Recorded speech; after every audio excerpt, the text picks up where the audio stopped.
আসসালামু আলাইকুম। আমি শাস্তি নিয়ে দুই চারটি কথা বলতে চাচ্ছি। আমাদের প্রিয় নবী হযরত মুহাম্মদ সাল্লাল্লাহু আলাইহি ওয়াসাল্লাম ওনার একটি বিখ্যাত হাদিস, সেটি হচ্ছে কুল্লু ওয়ালাদিন মাউলুদুন আলাল ফিতরাত। প্রত্যেকটি শিশুই দ্বীনি ফিতরাতের উপর জন্মগ্রহণ করে।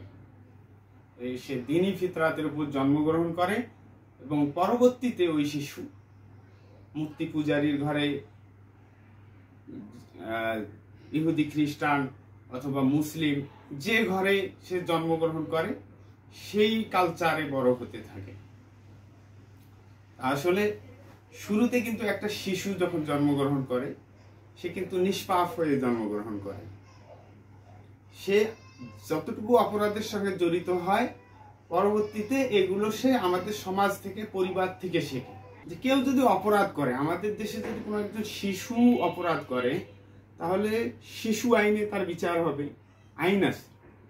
কোনো একজন প্রাপ্তবয়স্ক বা যে কোনো ধরনের ব্যক্তি অপরাধ করুক তার কিন্তু দেশীয় আইনে শাস্তির বিধান রয়েছে।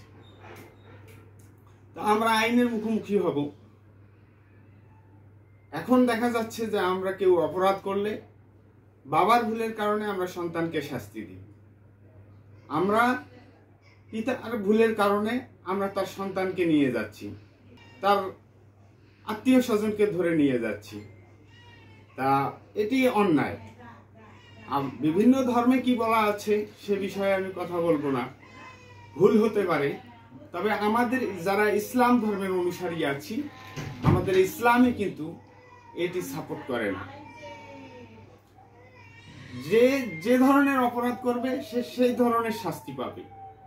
সেটি যদি ইসলামী আইন অনুযায়ী হয় তাহলে ইসলামী আইন, আর যদি আমাদের দেশের আমরা যে দেশে বসবাস করি আমাদের দেশীয় আইন আছে, আমরা সেই আইনে তাকে আইনের মুখোমুখি করব।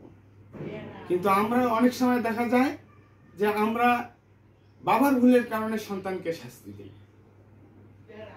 ভাইয়ের ভুলের কারণে আরেক ভাইকে আমরা ধরে নিয়ে যাই।